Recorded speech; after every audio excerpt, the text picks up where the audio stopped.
Inside Out spin-off Dream Productions is the best thing to come out of 2024. It is absolutely hilarious and basically was Inside Out 1.5 or Inside Out 3 if you just binge watched it as a movie, which I did.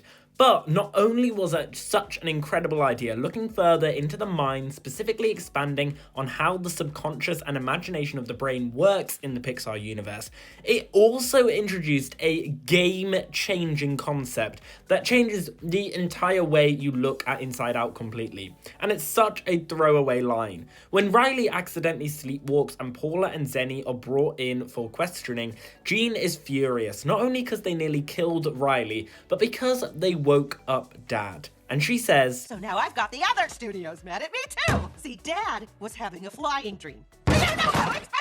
Does this now mean that the emotions and blob beings inside of Riley's mind can communicate with the emotions and blob beings inside of her parents' minds whilst remaining inside of the brain? And if so, does this mean they could potentially travel across from brain to brain? Let's get into it. But before we go any further, please make sure that you've clicked that red subscribe button down below and have your notifications turned on. Let's start off with what we know. We know that the subconscious part of the brain, i.e. these blob beings and the workforce, have the capability to communicate with other blob workforces in Riley's dad's brain.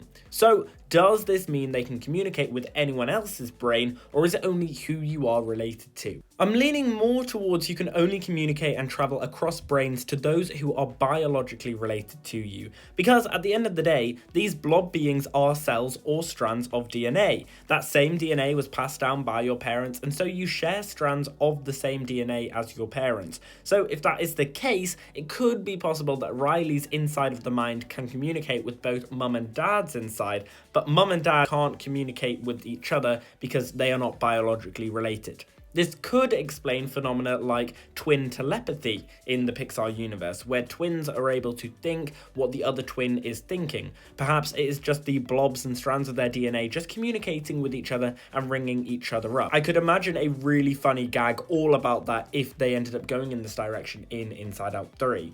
But if they can communicate with each other, does this mean they can travel? Because what Jean suggests here is that she has potentially met the leaders of the other studios who create the dreams for Dad and Mum.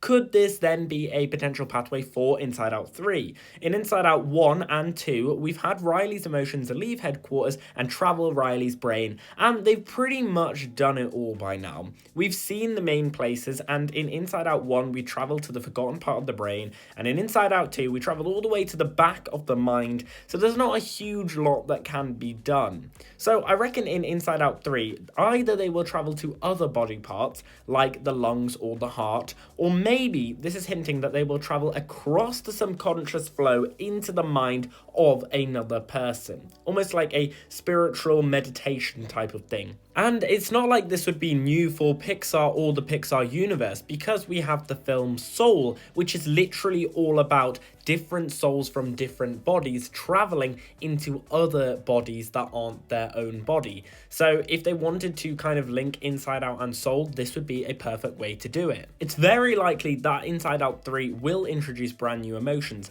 One of these emotions could be love, especially as Riley has now hit puberty and Dream Productions literally was all about her crushing and fantasizing about guys.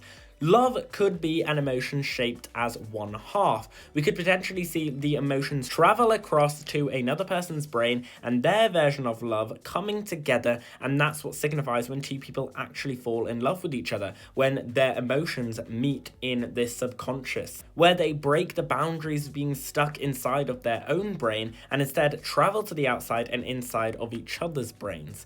But what about the emotions right now? Because I don't think they know this power exists yet, and that's what they'll discover in Inside Out 3. I looked back at all of the times in Inside Out 1 and 2 when the emotions from Dad and Mum interact with Riley, and there is no implication that they are speaking to each other. They only communicate via what the actual humans say on the outside. And I wouldn't be surprised if this power is only possible in the subconscious, i.e. when Riley is asleep and that only the blobs know about it. Throughout Dream Productions, we saw that the blobs may respond to the emotions at the end of the day, but Riley's machines and the blobs seem to know more than the emotions do, such as the Riley cam taking over when she is sleepwalking, or how the reality distortion filter brings the blobs' work to life as a dream, or as we see anxiety use them for future plans in Inside Out 2. The emotions spend all this time looking at Sadness's manuals for what these dreams mean, and don't know why the construction workers are there in Inside Out 2, for example. So this leads me to thinking in Inside Out 3, they're going to learn in these manuals and during the exploration of the brain about this ability of being able to cross over. What's happening? It's called a lucid dream. And we could get a situation where joy meets another joy, sadness meets another sadness, anger meets another anger, and so on. And I think it would be such a cool concept for the third film, showing how deep human connections come together. Because they've done so much on how humans feel on the inside. Maybe it's time to look how two insides come together and make an outside. But that is the end of this video, guys. I hope you have enjoyed it. If you have, make sure that you smash the like button down below and subscribe to the channel if you haven't already. Guys, let me know down below in the comments, what do you think about this? Did you enjoy Dream Productions? And what do you think about what Gene said in this part of Dream Productions? Do you think it was just a throwaway funny line, or do you think it could actually mean that the emotions could potentially travel across and communicate with other emotions in other people's brains? Let me know all your thoughts down below in the comments, and as always, we've been here on Creative Theories. Thanks for watching, and I'll see you guys later.